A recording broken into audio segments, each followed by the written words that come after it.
Good morning छात्रों।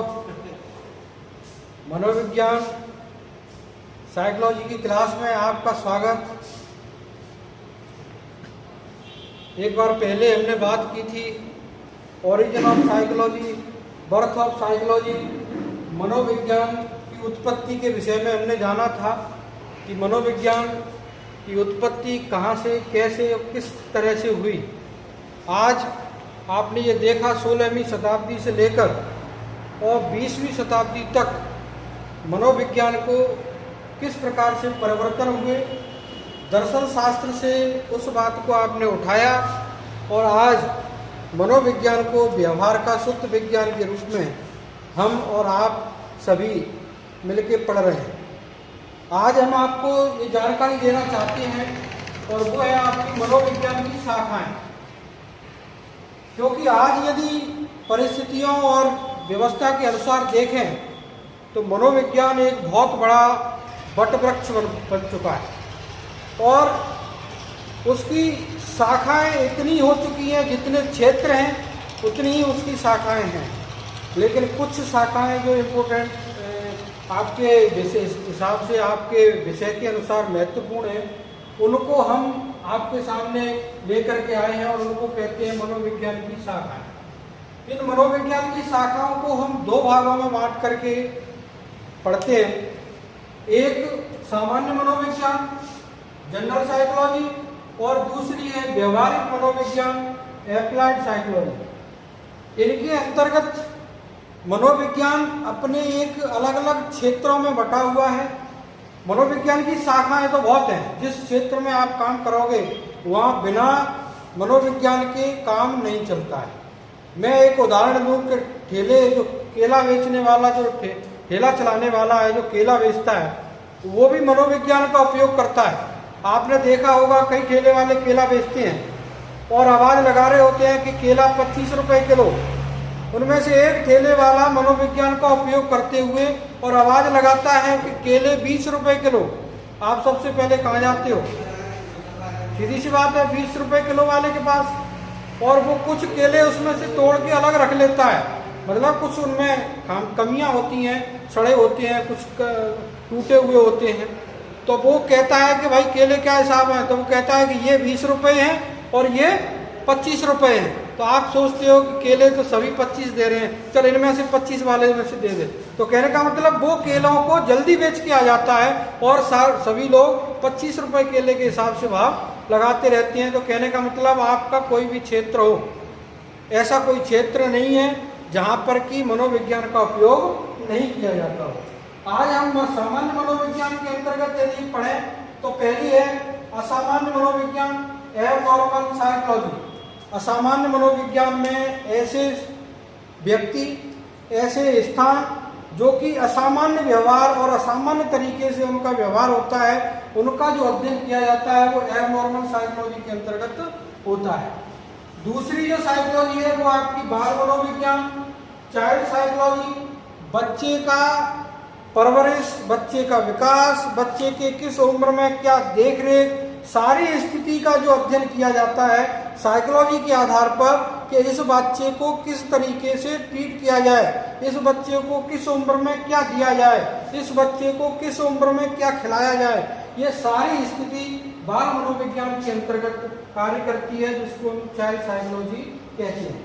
तीसरी जो साइकोलॉजी है वो है आपकी समाज मनोविज्ञान, सोशल साइकोलॉजी। समाज में मानव का जो अध्ययन सामाजिक दृष्टि से किया जाता है उसको हम समाज मनोविज्ञान कहते हैं, सोशल साइकोलॉजी कहते हैं। क्योंकि सभी व्यक्ति, हम एक सामाजिक प्राणी हैं, समाज में रहते हैं। समाज के व्यवहार, समाज के प्रति हमारा क्या व्यवहार होना चाहिए, समाज के प्रति हमारा क्या दायित्व होने चाहिए, उनका अध्ययन जब समाज की दृष्टि से किया जाता है तब हम उसको समाज मनोविज्ञान के अंतर्गत रखते हैं। चौथी है आपकी पशु मनोविज्ञान, जिसको हम एनिमल साइकोलॉजी कहते हैं।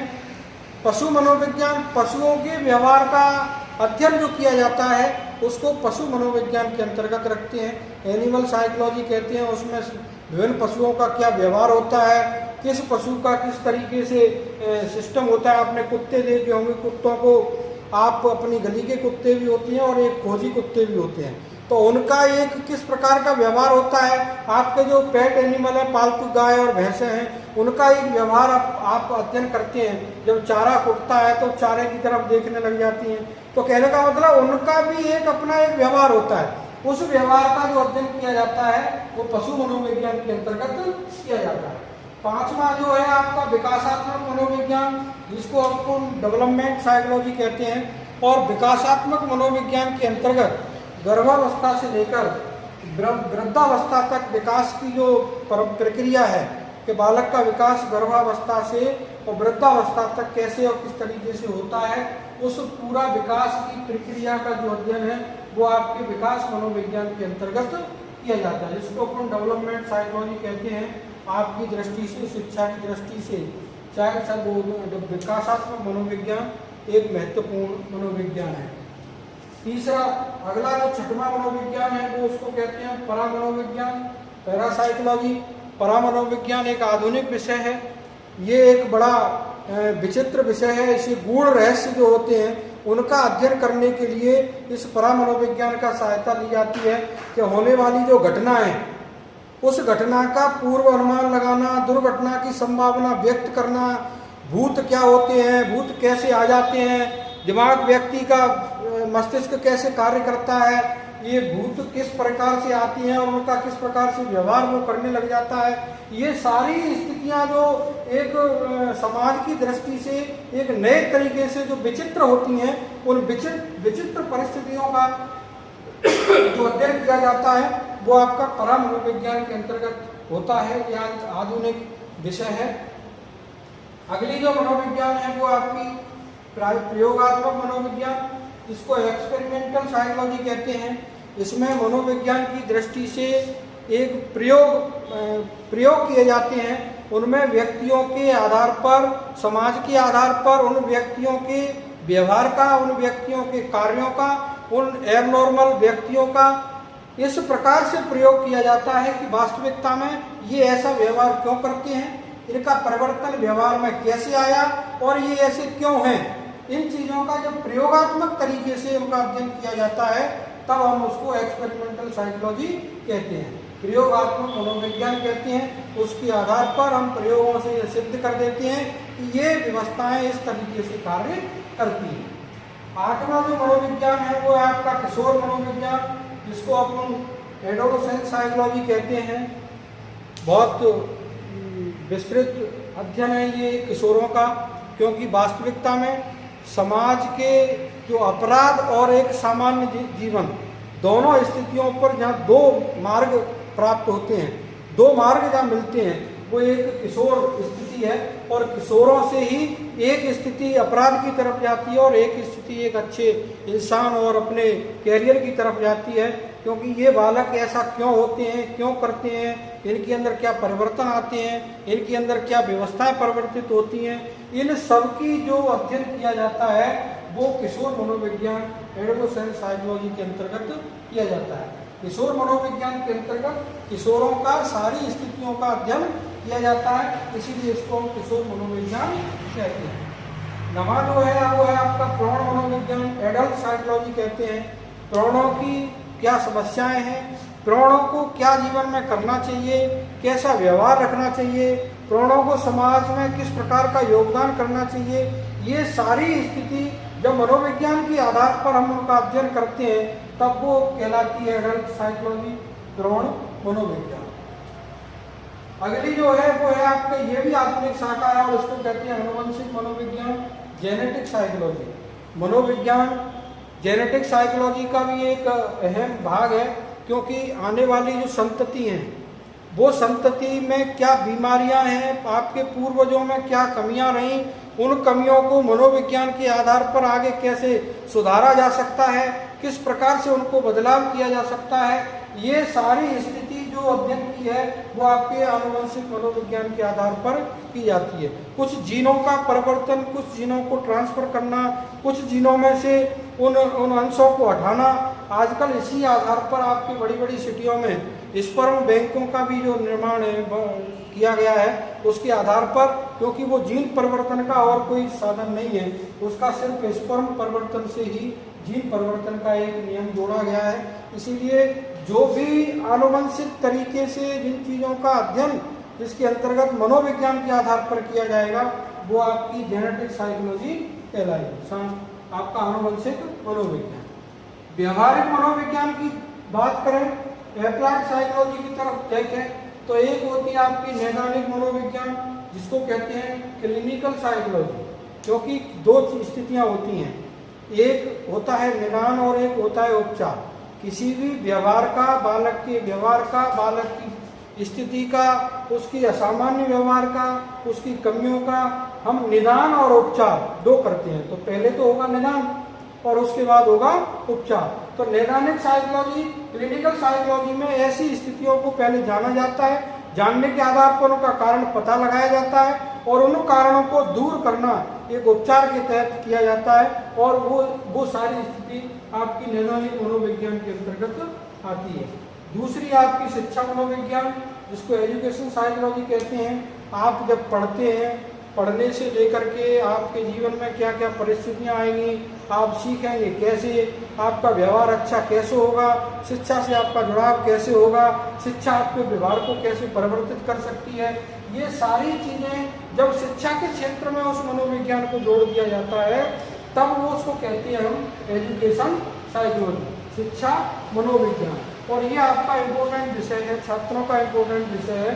इसके अंतर्गत आप शिक्षा से जुड़े हुए विषयों को मनोविज्ञान के आधार पर देखा जाता है और अधिगम कैसे होगा, बालक सीखेगा कैसे, समझेगा कैसे, किन विधियों का हम उसका उपयोग करेंगे, किन विधियों को अच्छी प्रकार से हम पढ़ाएंगे, मनोविज्ञान के आधार पर वो विधियाँ किस प्रकार से बालक के लिए सहायक होंगी। ये सारी स्थितियाँ शिक्षा और मनोविज्ञान को जब जोड़ करके देखा जाता है तब हम उसको कहते हैं एजुकेशन साइकोलॉजी। तीसरी इसके व्यवहारिक मनोविज्ञान का जो विषय है वो आपका औद्योगिक मनोविज्ञान है, इंडस्ट्रियल साइकोलॉजी है, क्योंकि समाज में रहते हुए आधे से ज़्यादा जो पॉपुलेशन है वो आपकी विभिन्न प्रकार की उद्योगों से जुड़ी हुई है, इंडस्ट्रियल से जुड़ी हुई है और उद्योगों से जुड़े होने के कारण आप उद्योगों को कैसे चलाएंगे, मजदूर का अधिकारी से कैसे कार्य होगा, एक व्यक्ति अपने मजदूरों से कार्य कैसे ले सकता है, कौन सा मजदूर किस तरीके से कार्य करेगा, किस प्रकार से उसकी सारी एक तरह से पूरा स्ट्रक्चर तैयार करना, एक इंडस्ट्री को अच्छी प्रकार से प्रोडक्शन देना और उसके अच्छी प्रकार से उत्पादन करवाना, एक व्यक्ति का उद्योगों को बढ़ाना और उद्योग संचालित करवाना एक अपने आप में बहुत बड़ा विषय है। और उस विषय को सॉल्व करने के लिए मनोविज्ञान ने भी अपना एक विषय तैयार किया और इसको हम कहते हैं औद्योगिक मनोविज्ञान, इंडस्ट्रियल साइकोलॉजी। चौथा जो विषय है वो है आपका अपराध मनोविज्ञान, क्राइम साइकोलॉजी। आप टीवी देखते हैं, टीवी में आपके पेट्रोलियम क्राइम, पता नहीं कौन कौन से चैनलों में वो सारी चीज़ें दिखाते हैं, वो उसकी रिसर्च करता है, कोई क्राइम हुआ है। आजकल आप अखबार, समाचार, टीवी वगैरह में ये देखते रहते हैं कि हर क्षेत्र में क्राइम बढ़ता जा रहा है और वो क्राइम क्यों होता है, वो व्यक्ति क्राइम करने के लिए क्यों उतारू हो जाते हैं और उस क्राइम का पता कैसे लगाया जाता है। ये सारी चीज़ें आपकी अपराध मनोविज्ञान का विषय है और ये आजकल एक बहुत ही नई परंपरा के तहत ये चल रहा है। इसीलिए इस अपराध मनोविज्ञान का विषय अपने आप में एक अच्छा विषय माना जाता है और इन अपराधों को कम करने के लिए, अपराधी को क्राइम से हटाने के लिए, अपराध को कम करने के लिए, समाज को अच्छा करने के लिए हम अपराध मनोविज्ञान का अध्ययन करते हैं और उसके आधार पर उस अपराध को कम करने और उसका पता लगाने के लिए क्राइम साइकोलॉजी कार्य करती है। पांचवा जो है आपका सैन्य मनोविज्ञान, मिलिट्री साइकोलॉजी। इस सैन्य मनोविज्ञान का विषय सेना में है। आप देखते हैं कि कोई देश युद्ध करने के लिए तैयार है तो मनोवैज्ञानिक तरीके से उसको किस प्रकार से परास्त किया जाएगा। आप इंडिया और चाइना का इस समय बॉर्डर पे ऐसा चल रहा है, उस स्थिति को यदि हम देखें तो मनोवैज्ञानिक दृष्टि से यदि आप मिलिट्री को अपने हौसला अफजाई करना, मनोवैज्ञानिक दृष्टि से उनका उत्साहवर्धन करना, अपने आप को भारी साबित करना, दूसरी सेना को कुछ न समझना, तो एक मनोविज्ञान मिलिट्री में भी काम करती है। और वो कैसे करती है, आपने देखा है कि ऊंची पहाड़ियों पर सेना पहुंचा दी और सारे बंकर्स और वहाँ इकट्ठे कर दिए। चाइना की सेना जो है वो नीचे क्षेत्रों में है। अब अपने आप को एक आत्मविश्वास हो जाता है कि हम सबसे ऊपर हैं और इनको जल्दी खत्म कर देंगे। तो ये एक मिलिट्री साइकोलॉजी है, सैन्य मनोविज्ञान है कि सेना में इसका मनोविज्ञान का किस प्रकार से उपयोग किया जाए जिससे कि हम दूसरी सेना को परास्त करने से पहले ही वो अपने आप को हार स्वीकार कर ले या अपने आप को हार मान ले। ऐसी स्थिति में जब जो मनोविज्ञान कार्य करती है उसको हम सैन्य मनोविज्ञान या मिलिट्री साइकोलॉजी कहते हैं। अगली है आपकी उपचारात्मक मनोविज्ञान।